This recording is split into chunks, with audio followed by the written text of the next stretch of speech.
Good morning and good afternoon. Thanks so much for joining us. We'll get started now. We've got episode 2 of our targeted experiences campaign. So today is very much going to focus on the campaign canvas and looking how we can adjust experiences based on a person's interaction or perhaps their lack of interaction. But just some housekeeping before we get started. So my name is Derek Bell. I'm your host for today. And joining us on the line is Adrian Jones, our CEO and co-founder. So Adrian's going to be giving us a hand with some of the Q&A. So please keep him busy. And if you wanted to use chat, you can also do that. Sean should also be joining us as well. So Sean is one of our account directors. So you've got a few people online today to give you a hand. So as you know, we use Zoom to host and record our webinars, and they're available on our blog once the replays or once the show is finished. So questions, as I said, you can use the Zoom Q&A function. So just be aware that the Q&A is visible to everybody that's on the line, so you can upvote if you see a question that's similar to yours. If you want to ask a private question, please use the chat, and that'll come to either Adrian or myself or Sean. So thank you again. So please, lots of questions is the objective.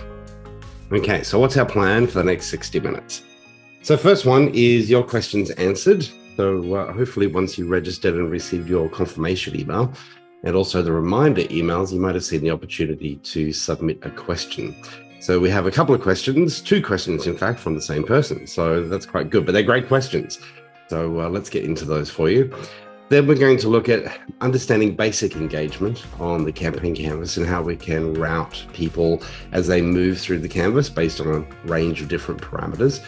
We're then going to look at perhaps a specific campaign. Now, this could be an event campaign, it could be a nurturing campaign, it could be any campaign at the end of the day. Then finally, we're going to have a look at exclusions and how do we exclude people and based on what might we want to exclude people from a campaign. We'll just revisit the release updates from release 22A that took place in February, so everybody's on board with that one at the moment, and then move into Q&A. But as you know, Q&A is live throughout, so please feel free to ask your questions as we move throughout the session. Question comes from Kath. Kath is based in Sydney, Australia, and she manages and is the administrator for an instance of Eloqua. To personalize content, is it possible to add merge fields to dynamic content? So the answer is yes for that one. So the dynamic content appears in an email or on a landing page if you attended a session. Okay, so if the person has attended a session, now this is obviously reasonably high level, but how do we know they've attended the session?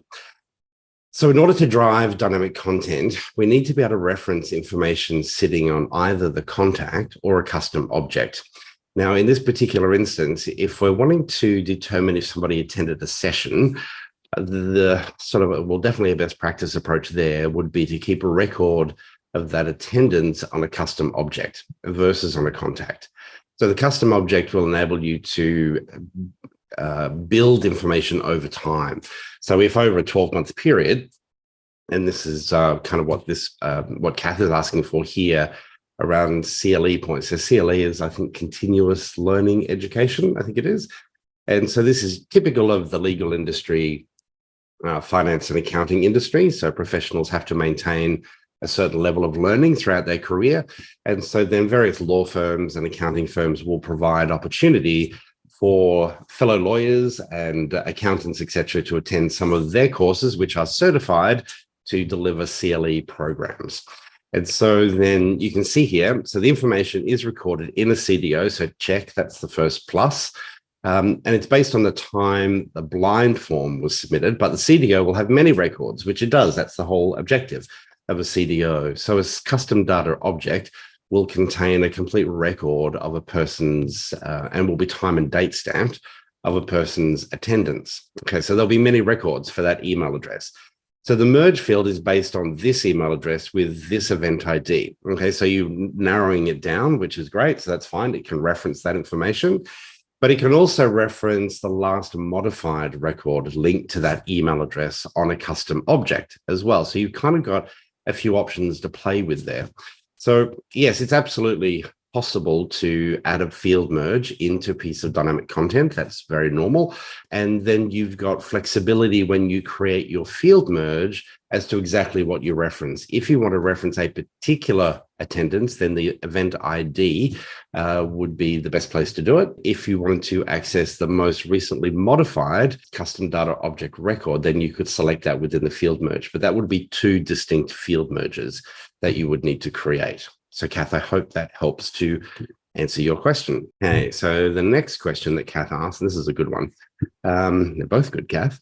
I've been asked by users if Oracle has any plans to make the dynamic content and shared content areas easier to use via a design editor like the emails and landing pages. Currently, it's hard to use these areas unless you're a bit familiar with HTML and often don't look good in mobile. Okay, so answer to the first question is I did reach out to Jodie Mooney, the product manager for Eloqua, and the response was no. She had triple checked it, but let me help you understand what that means before you get upset about the no answer.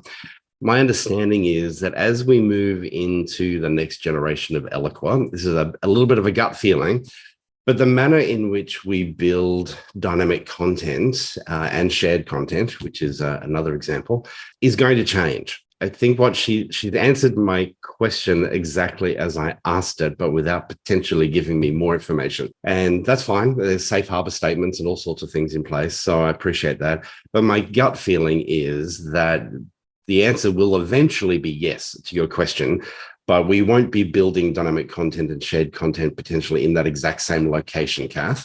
We'll be doing it elsewhere. But I have a workaround for you. And this workaround is something that I use all the time and have been using now for a couple of years after being made aware that it was a good idea from a member of the product team, the Eloqua product team. So let me show you what that looks like. So essentially what we want to do is build responsive content and have that display within our dynamic content or within, for instance, shared content. They're the two candidates typically.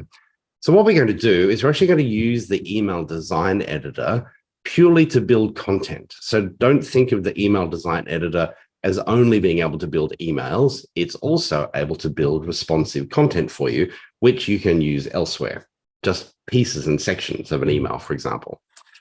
So here's an example on screen. So what I would do here, for instance, you can see looking at that, that doesn't look like an email, really. It's just got two pieces of information in it, okay?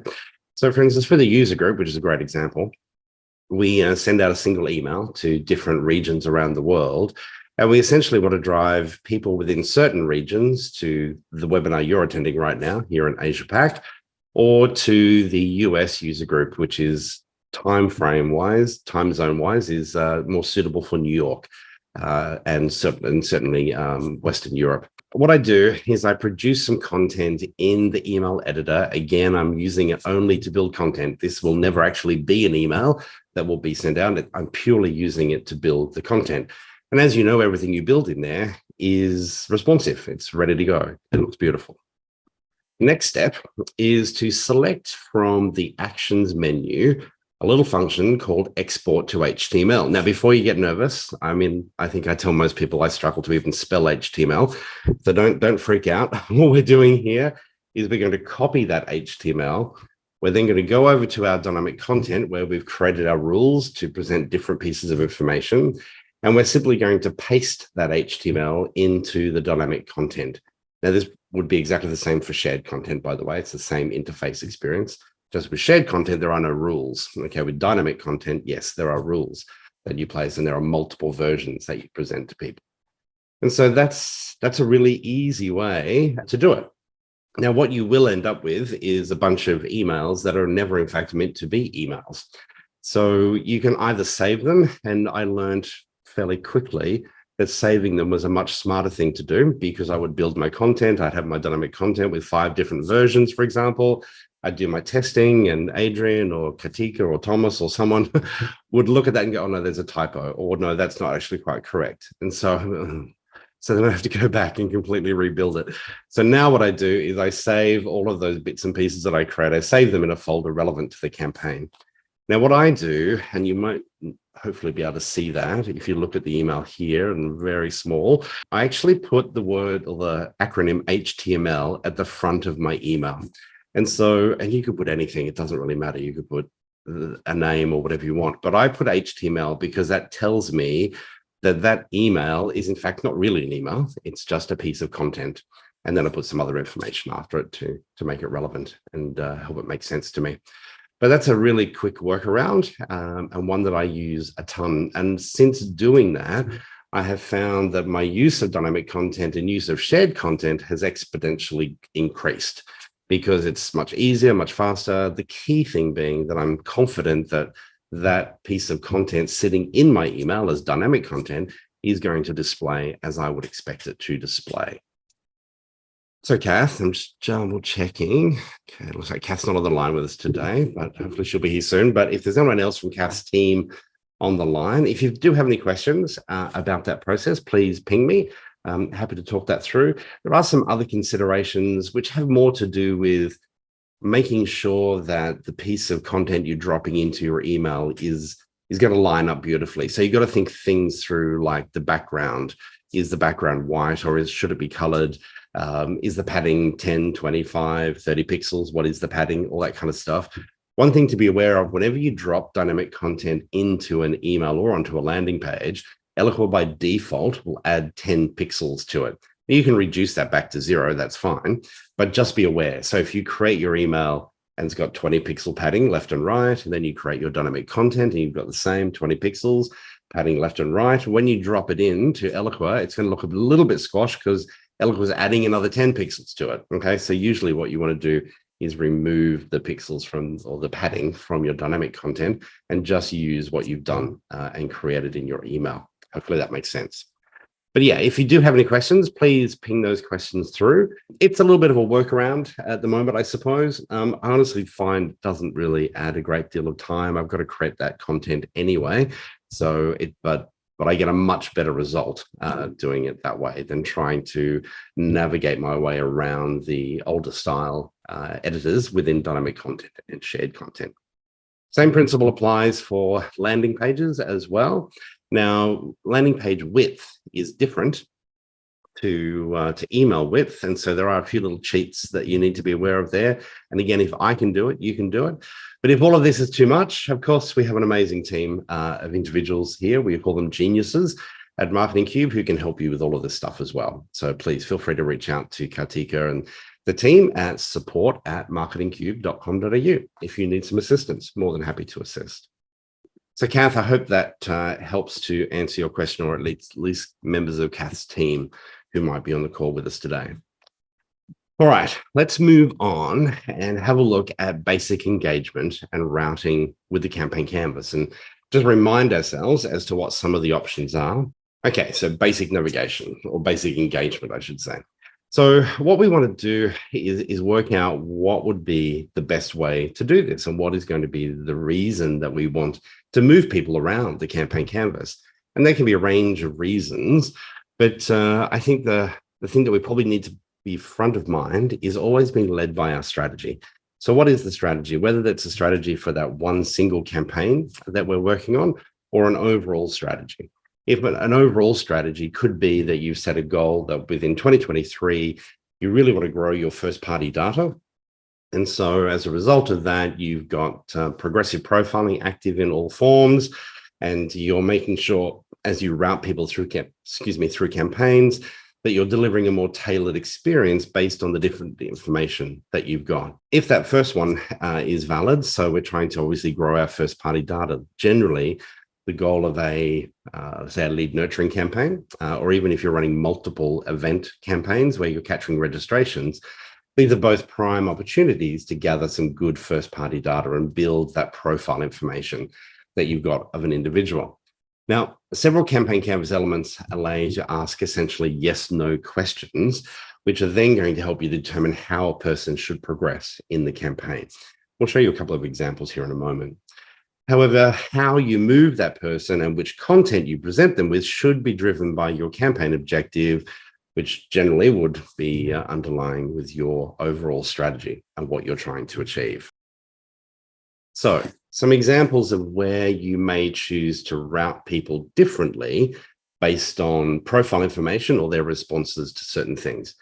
Event registration is kind of one of the key ones. The key question being, have they actually registered? Well, we can know that on the campaign canvas, and we can use that to route people in one of two directions. Maybe you're running a campaign where the person's industry is important. Perhaps there is a target industry that you have, and that's your focus. And then maybe you have a second tier group of industries that you as an organization focus on and do well with. And so you want to group those people separately. Maybe it's around primary area of interest. And this could be whether you're a university catching study preferences or a primary area of interest for product or services information you might offer. Maybe geographical confirmation. So once you know somebody is either in Singapore or New Zealand or Malaysia or wherever they may be, that may also enable you to route them to a different campaign where they achieve or receive slightly more targeted information about that particular geography and your services or products that you offer within that particular geography. Job category may be important, okay? Study preferences, as I said, if you're a university, study preferences are kind of key. You may have a primary study preference, then you may have other study preferences that people have. The other one you want to play with potentially is today's date or a system date. Now, why are they different? Okay, today's date is exactly that. So depending on when an individual progresses through a campaign, you may query the date at that particular point, which is clearly going to be different for everybody as they move through a particular campaign. However, a system date, what I mean by that is, for instance, you may record, let me just think of an example. So you may record, for example, well, let's set the user group as an example. So we record the date that you first subscribe to the user group. And so that becomes a date that is fixed on your contact. It's all about you and it's unique to you, and it doesn't change. You can only subscribe once, well, unless you unsubscribe and come back and join us. But yeah, that would be your date, and that sticks with you. It could be contract ending dates, for example. It could be a whole range of different things. So when I say system date, not necessarily an Eloqua date, but a system date being maybe it's fed from the CRM, maybe it's fed from an ERP system, maybe it's fed from a student management system. There could be a whole range of different dates that you have that are hardwired against a particular individual. So we can query both of those as well on the campaign canvas. These different areas that you're going to play with fall typically in a few different areas. So they can sit on, so industry, for example, could sit either at the account level or at the contact level. Primary area of interest, that would typically sit at a contact level because it's the primary area of interest and may update and change from time to time. So it sits on the contact. Event registration. Now, if you're running lots of events, event registration is probably something that you wanted to confirm from a shared list. Okay. Usually if people fill in a form to register for a particular event, then you would push them into a shared list. And so your shared list becomes your source of truth for whether or not a person has registered for this specific event. Okay. So we can use a shared list in that case. Job category would probably again sit on the contact, the Eloqua contact. Study preferences, that could sit on either a custom object or it could sit on on the contact. And today's date, well, that's actually more of a system construct than it is anything else. So today's date is today's date, and the system knows what the date is. And then system date would typically sit on the contact or maybe also on a custom object. So you've got a few options. So you can see there are a range of tools that we have to play with in this particular area. Now, I thought it probably prudent at this point, all of these variables that I'm talking about can often play within from a strategic point of view, can be something that needs a little bit more thought and thinking. And as some of you may know, we certainly offer strategic services here at Marketing Cube. So we would love to hear from you if you're doing some thinking around how to maximize some of these things and how they could enhance your particular campaigns, whether it's a lead nurture campaign or whatever it may be. We'd be happy to assist. So please feel free to reach out to Adrian or click the QR code, or you can hit the contact us on our website. But let's jump in and actually have a look at the campaign canvas. I want to show you, we're not going to go through all the elements, that's just not feasible in the time frame that we have, but some of the more common areas of the campaign canvas that I think will make a difference. So we're going to look at compare contact fields, compare custom object fields, shared filter member, shared list member, compare date and date decision, and show you what they might look like. Okay, so most of these are available here on the left-hand side. They can typically be decisions. So we've got audience, assets, and decisions. So these are usually decisions that we're playing with because we're asking questions that will respond or end up with a yes or a no response. So comparing contact fields, let's take that as an easy one. So we talked about industry potentially being something that we wanted to look at. So industry, so what we might do is, let's say we wanted to focus on someone in mining, for example. So if the person's industry field is in fact mining, then we can route them in one of two different directions. Okay. Custom object fields, it's essentially the same process, just one extra step where we need to, first of all, identify the actual custom object that we want to play with. So you'll, like me, you probably have multiple custom objects to play with. But let's take our friends at On24. So with On24, we have a range of different fields that we capture. And actually in here, we also potentially capture industry as well. And so then I can start with exactly, etc. And then maybe again, it's mining. And so maybe that particular information was captured during an On24 webinar, and that's been stored directly from On24 directly into our custom object, enabling me to then route people accordingly. Next one is a shared filter member. So a shared filter. So you might remember, I think we discussed shared filters a little bit last month, but essentially a shared filter is a little bit like segmentation on the fly. So when you're going to create a segment, you'll apply a whole range of different filters to get down to your audience that you want. And that's great for the beginning of your campaign. And so that's obviously the starting point. But as people progress through your campaign, it's highly likely, based on the comms you're sending, you may ask them to fill in a form. And in that form, maybe industry, again, is a question you're asking. And if you don't have it right now, you've got progressive profiling that is helping you identify what the next question is. And so if you don't know their industry, we can present that as a question. We get the response. From the beginning of your campaign, you don't know the person's industry. However, as they progress through the campaign, now you do know their industry. And so you could use a shared filter to ask that question. Then we've got shared list. So shared list is a great one because it's, we use it a ton, and we certainly encourage clients to use it a ton. It's a great one for events, especially, but it can be a whole range of different things. So we offer a range of different pieces of thought leadership, which many of you have probably accessed over the years. In the back of those forms, we have typically two shared lists. One is one that I created probably 9 years ago called All-Time Thought Leadership Downloads. And so anybody at any point who has ever accessed any of our thought leadership is dropped into that particular shared list. And that's helpful because I can use that in other campaigns as a reference point. I have a second shared list, though, which is then specific to that particular piece of thought leadership. So the digital body language is a very popular one. Marketing automation simplified is another very popular one. And so what I'm able to do there is, if I want to do a fresh campaign and target a particular group of individuals, I can reference the shared list of that specific download and exclude people from it. So you've got a few options there to play with. But shared lists are of great value. I know we have certainly a number of clients that use them in a very sophisticated manner, but they're quite powerful. So if you're not using shared lists today, chances are you might be missing out. Now, the nice thing is you can retroactively apply them as well. Now, one of the common questions I get is, well, why not use submitted form, especially in the context of events, for instance? Why use a shared list to capture registrations? I know people have filled in forms. Okay, so when you ask this question on the campaign canvas, what you're actually asking is, has a campaign member submitted a form? Very valid question. So let's say you're sending out 2,000 invitations to people to attend an event, and that means you're inviting me, but you're not inviting Adrian. Now, of course, you don't mind if Adrian attends.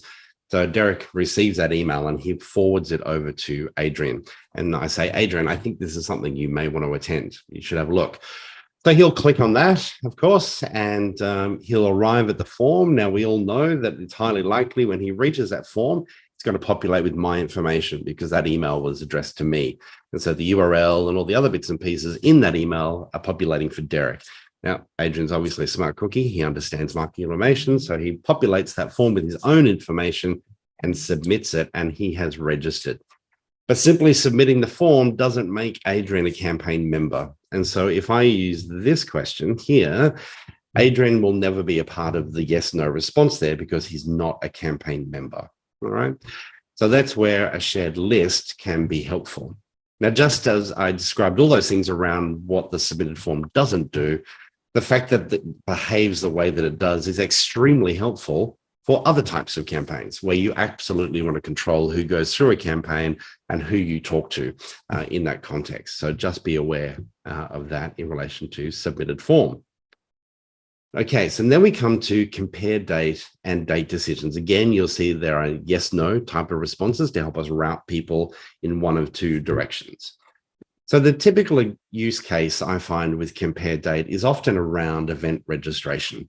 And if we're wanting to provide people with the option to, let's say we have the campaign launches on the 1st of the month, the event is happening on the 1st of the following month.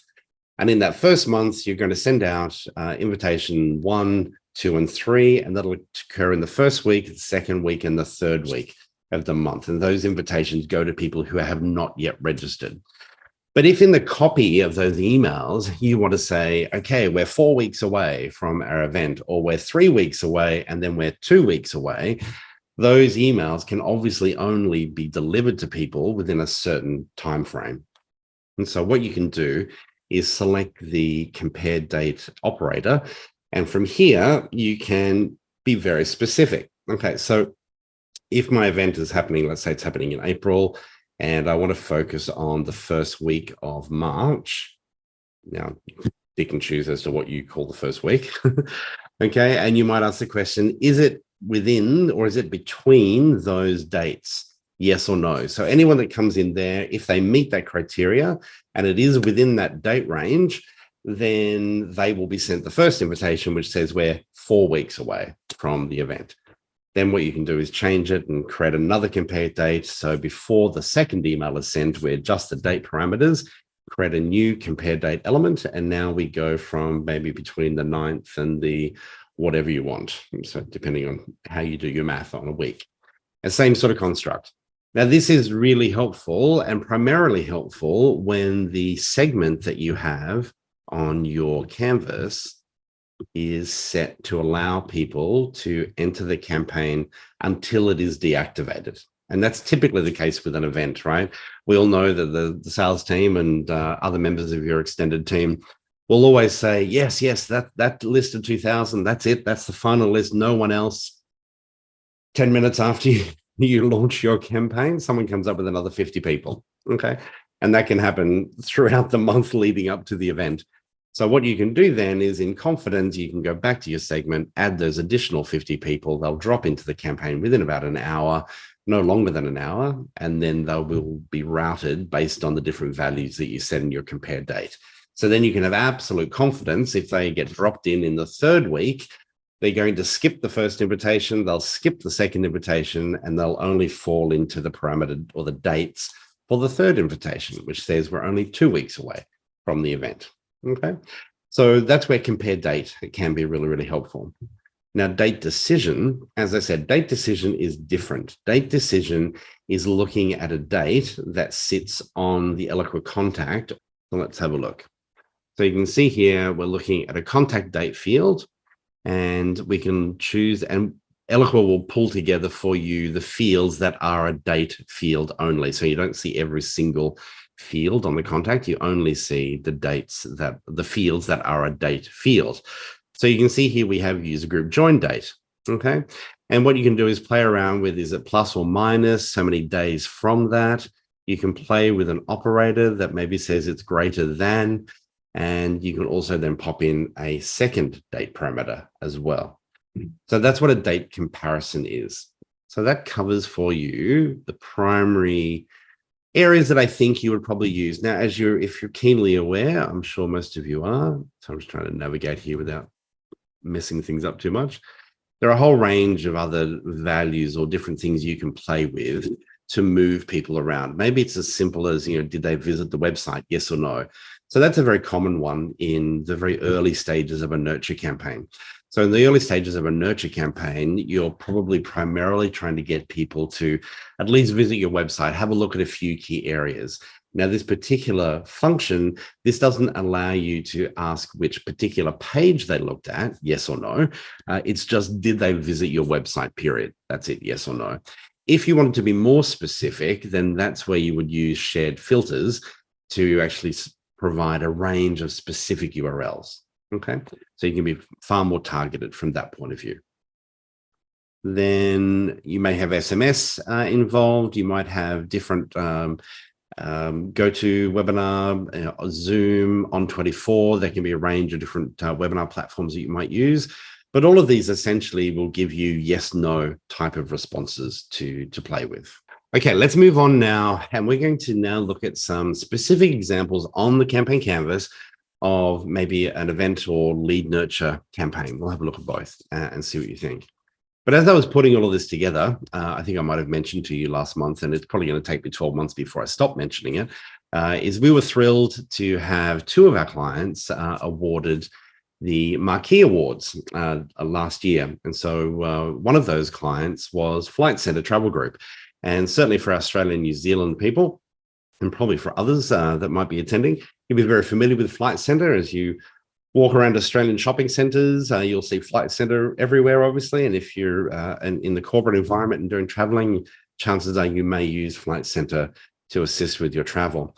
So what we did is we spent quite a bit of time with the team at Flight Centre to help them on two fronts. One was very much around persona development and the different people that they're talking to. So this is very much the B2B side of Flight Centre versus the example I gave you where you might be walking through a Westfield and walk into your local Flight Centre store there. So what they were looking for, you can see here, a strategic approach to their automation practices holistically. And so personas played a really important part in that exercise, but so did the lead nurturing. And so a big part of what you and I are talking about today here around routing people based on more information being gathered has been incorporated into the various lead nurture campaigns that the team at Flight Centre have come up with. So yeah, if you'd like to talk any further about any of those things that we've done maybe with Flight Centre or with any of our other clients, we obviously love to talk to you. So please feel free to reach out. All right. So the key thing we're really trying to do here is to use our first-party data to route people through various campaigns. So now as a person progresses through your campaign, they're going to hopefully give you more and more information. And the way they do that is either overtly through filling in a form and responding and giving you very specific responses to questions. The other way, of course, is through their digital body language, which we covered a little bit last month. And so that's about, did they look at the website? Did they open emails? Did they fill in forms, et cetera, et cetera? All of that digital body language you can use together. Now we can take that first party data and we can now use it to adjust the experience that you deliver to the person. And as I said, we're going to show you what that looks like here in just a moment. Now, from the campaign canvas, you can actually access information both on the contact and on the custom object, as we just looked at. But don't forget, it could also then be a combination of the behavioral data as well as the profile data. So it could be a blend of the two that you might put together. So to help give us an example, because an example just generally makes life a bit easier to understand these things. Let's think that maybe mining is an industry that you want to target. Okay, so in your world, those people who are within the mining industry are someone that you want to talk to, and that's your primary interest. Now, you may have a series of other industries that maybe your tier 2 industries that you want to focus on as well, and then kind of the great unwashed after that. So we're going to use the campaign canvas along with forms to help us identify that and then adjust experiences accordingly. So two examples I want to show you. We'll do this with event registration and also with a lead nurture campaign. So from an event registration point of view, the key thing we generally want to know is, have they registered or perhaps did they even attend the event? Okay, they're kind of the two key things we want to know. From a lead nurturing campaign, maybe the first thing you really want to understand is, are they in your target industry? And are they in your second tier of target industries? So mining might be number one, and then underneath that, you have 5 other industries, and then you've kind of got the rest, okay? So, and we can use some of that for exclusions, by the way. Right, so let's jump in and have a look at what that looks like. First one is your event. So what we've got here, we start off with our segment, which will have our people in it that we wanted to attend. Then our first invitation will go out the door. So the first invitation will have a primary call to action to send people off to a registration page where they'll fill in a form. And the processing step in that form, one of the processing steps in that form will in fact push people into a shared list. So we might wait for a period of time because now we want to wait maybe a week before we send out the second round of invites for people who have not registered. And so the key thing there is to make sure that the second invitation only goes to people who have not registered. Nothing makes you look more like a clown, obviously, than inviting someone to register if they've already registered. So this is super simple. We know who's registered, who's filled in the form. And so our shared list is our point of reference. So we create the shared list, we associate the shared list to the form, and then we use that same shared list here as a point of reference on the campaign canvas to route people in one of 2 directions. If it's a no response, then we send them a second invite saying, hey, looks like you might have missed our first one. We'd love to see you there. Please join us, etc. However, for those people who have registered, maybe we route them off to either a second campaign canvas, and that canvas is just purely to manage the reminders to attend the event. So that's where you send out the, okay, we're looking forward to seeing you on Thursday. Maybe it also sends an SMS reminder, and maybe you can also incorporate into that some of your post-event comms as well. Okay, so that's one easy example as to how we can begin to route the experience or route people through the campaign to alter the experience. All right, let's have a look now at another one, which might be a nurture campaign. All right, so there are so many if, buts, and maybes in this scenario, but hopefully you will understand and get kind of what I'm talking about here. So first step is your nurture campaign and how we get people in. So how a person qualifies to be in your nurture campaign, that's a very strategic discussion that's happening before. So we're not covering that today. That's up to you to kind of figure out. It'd be more likely that you would have a constant reevaluation period, maybe once a day. So new people dropping into that campaign on an ongoing basis. So first email goes out, and perhaps the call to action in that email is to download an XYZ white paper or whatever it might be. But specifically, one of the questions in that form using progressive profiling could be based on industry. So if we don't know the industry at that particular individual, we can use progressive profiling to make sure that industry is brought to the surface. So we make sure that beyond email, first name, last name, that we absolutely ask industry. Now, of course, if we know the answer to the question, that's fine. The person can continue through the campaign, but we really want to get to know which industry they're in, and mining is our target. So we might wait for a period of time. Maybe we wait for a week, maybe we wait for a few days, whatever it may be. And then we come in. And so what we're doing here is we're using the compare contact fields. So this is this one right here, compare contact fields. And in here, we've said industry equals mining with a question mark. I find, as you know, you can type anything in here. And I find, especially when you're running multiple campaigns, it really is super helpful to actually name these steps. So industry equals mining. That's a question, okay? Like so.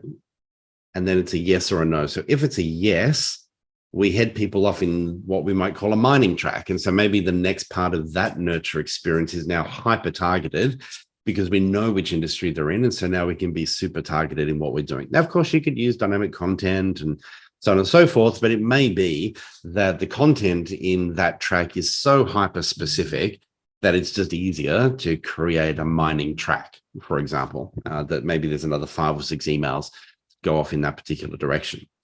Okay. But if the answer is no, they're not in mining, we send them off to another email. And maybe this one now, the primary call to action is to provide their preferences, kind of what interests them. Now, in that process, we could be persistent, and also make sure that the industry question comes to the surface. But maybe at this point, we wait for a period of time, and now we start to use a shared filter. So a shared filter, remember, enables you to ask multiple questions. Typically, these areas, so the compare contact field, it's very specific. It's looking at a single field with a single response, okay? And so a shared filter can be a smarter way to put in, for example, your target industries. So maybe you have mining, maybe you have 5 other industries. So you'd have a value of, or they're in this industry, or this industry, or this industry, or this industry, etc. And if they're in your target group of industries, well, off they go, and they head off now to this environment. Now, what you could also do is before every single email that you send out in this particular track, you may just want to revisit, are they in mining? Are they in mining? Are they in mining? And use that to route people over to your mining track, okay? Because in an ideal world, you would obviously get this information up front, but that's not how people behave or function, right? People do what people want to do, and they fill in forms or don't fill in forms. However, if we know for a fact that they're not in any of your target industries, maybe it's time to have them leave the campaign. Or maybe shift them off to the CRM and maybe to a call center team where they can perhaps receive an outbound phone call. Or maybe it goes off to the CRM for consideration to look a little bit deeper and understand more about the person before they get added to a new campaign. Okay. So one of the easiest ways to do that is to probably use a program. So you can use a program to push them back into the CRM, into a specific campaign where, as I said, outbound phone calls, whatever it might be, back to the account director, whoever it might be that owns that particular account. But whatever it is, they're not meeting the criteria that is really what this campaign is all about. So if they're not going to play ball, well, we need to move them out and focus on the people who do want to play ball. So there are a couple of examples for you on how you can use the campaign canvas to really push people in one of 2 directions, or in multiple directions, depending on the data that you've got available to you. So the next step is to look at exclusions. And now you've probably figured it out already. I probably don't need to go into this one in too much detail, but the exclusions, essentially, you can route people based on a yes or no type of response. One of the most common examples we see for exclusion is, because typically when you build your segment from the get-go, you'll already have been through that process and created your exclusions. That makes perfect sense. But in the context of a lead nurture campaign, where potentially you create that initial segment, but then you've got the ability to have people come into that campaign on a daily basis for, say, the next 12 months, then you may not have all of the information that you had initially with some other people. And so you may want to, at some point, exclude people. One of the common examples we see, for example, is through lack of engagement. And so from a lack of engagement point of view, what you may want to do is, let's say you've got 10 emails in your nurture campaign. It may be that by the time you get to the 3rd or the 4th email, that you're able to identify the person has not opened any of those particular emails. So if they've not opened any of those emails, you may want to think through the merit of, okay, well, what's the point of sending them another 5 emails, being 10 emails in total? Well, maybe that's a good point to extract them from the campaign and push them directly into the CRM, where maybe an outbound phone call could be a better option, because for some reason, whatever that reason may be, they're just not opening their emails. So that could be a good reason to exclude.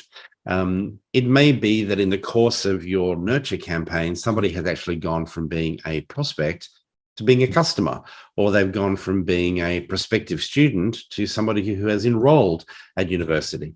So what we can do is we can use checks along the way. So before each email is sent in your nurture campaign, maybe you just do a last minute check before you send the email. Is this person now enrolled, or is this person now a customer? If that's the case, well, let's extricate them, get them out of that particular campaign. So things to think through from that point of view. Now, if you're not seeing any level of engagement, you may either want to slow down the delivery, which can be another way to do it. So for those people who are more hyper engaged, who are in fact opening everything and are clicking on some things, that's great. Let them go through the campaign. You've already designed the timeframes, etc., that you feel are valuable. But for those people who are perhaps not engaging in that process, maybe you look at slowing it down. So if they're not opening anything, don't just go ahead and send the next email. Maybe wait a few days. And then again, if they're not opening the next one, maybe wait a bit longer the next time. What you want to do is just play around. If they feel you're bombarding them, you don't feel like you're sending a ton of emails, but they may feel like they're being bombarded. Maybe just pull back a little bit on your delivery. So there are a whole range of ways that you can play with that. Tailoring for exclusions, just as important, as I said. So this is a part of the onboarding campaign for new Eloqua users. And as you would know, we have people who are attending. Yeah, here we go. So they come into this particular campaign, or just about everybody that's on the call today has come into this particular campaign. And you can see there are multiple entry points depending on how you come into the campaign. And what we're doing here is determining, are you a customer? Okay, so if you're a customer, you get a slightly different communication to those who are not customers of Marketing Cube. Obviously, all customers of Eloqua, but some are prospective customers of Marketing Cube. Hello, good to have you with us. And thank you, customers. Also, hello, good to have you with us. Just slightly different messaging, okay? And really simple. So in that case, we've used a shared filter to do that because I think there are a few other variables that answer that question essentially. And so that's just one quick way. So this is where when someone first subscribes to the user group, they fill in the form, they then arrive here at this particular campaign, and they'll be routed in a couple of different directions, depending on the values that we have assigned to them. And then from there, they move into campaign part 2, which is more about so I think there's 5 or 6 emails, and hopefully you've been through those, that just provide general tips and ideas and suggestions on how you can get more out of your Eloqua campaigns. So exclusions, just as important as inclusions, and essentially your exclusions are achieved through your yes/no responses.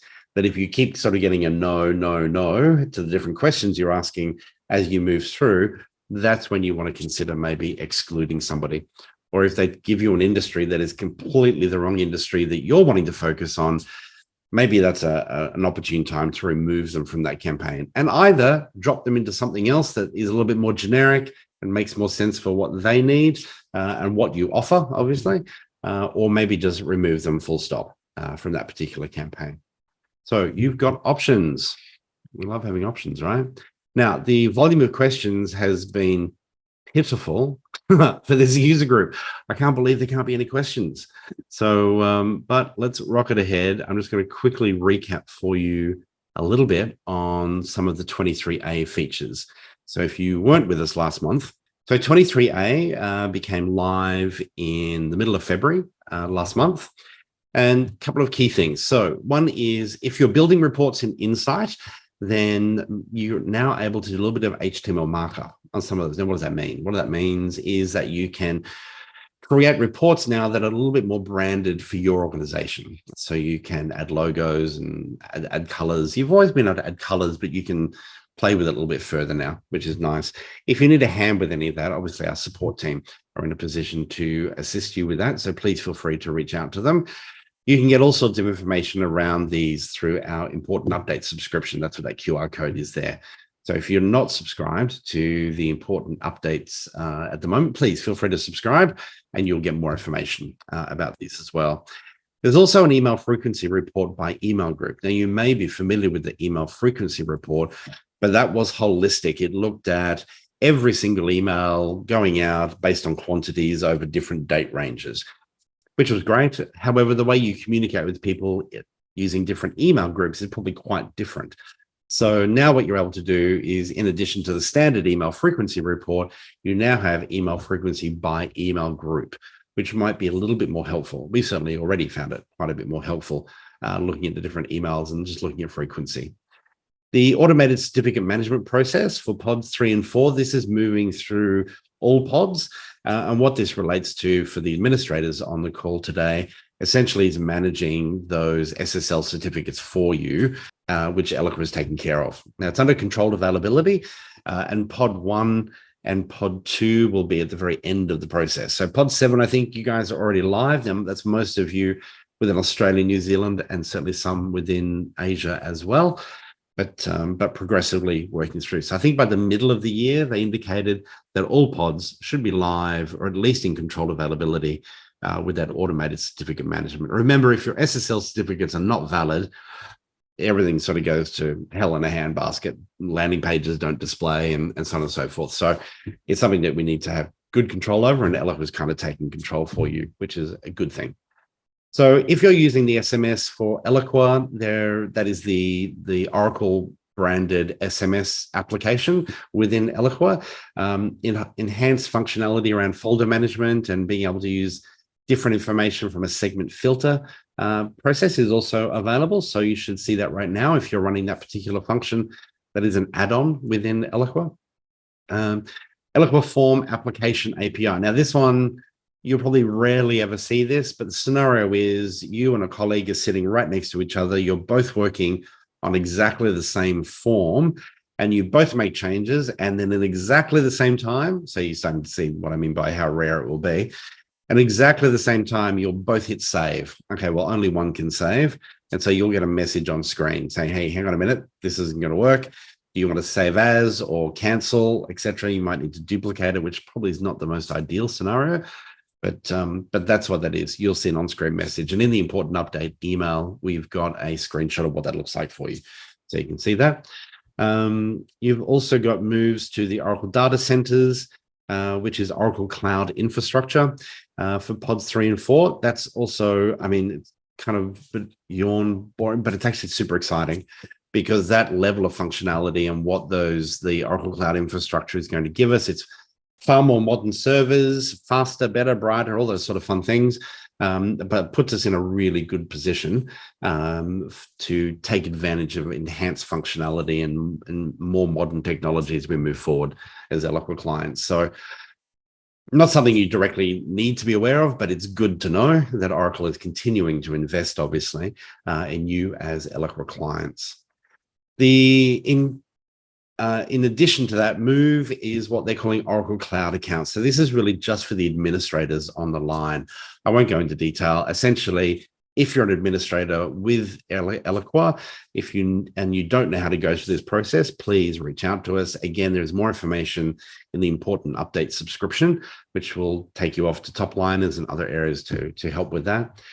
And of course, for our good friends using Salesforce CRM, there are a number of enhancements which we'll be targeting to those particular set of clients to help you understand what they are.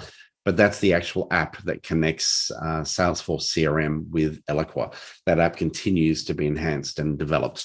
So there's lots more to play with there. All righty.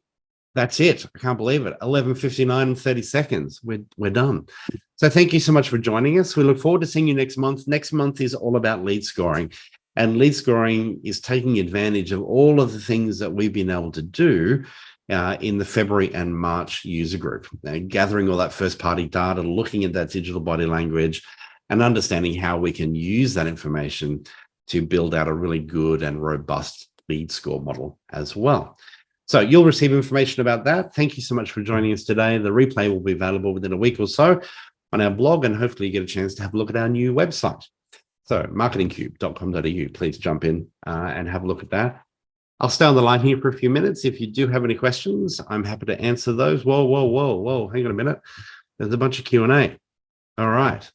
Thank you, Malcolm. Pod 6 is live. So if you're on Pod 6, that's all done. Our first SL has been switched over with the second going this weekend. Okay, so Malcolm is an Australian client on Pod 6, and he's saying that whole process is moving with the SSL certificates. That's great news.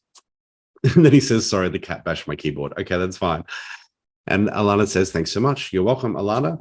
So thanks for your input, and I look forward to seeing you next month. Have a great week, everybody.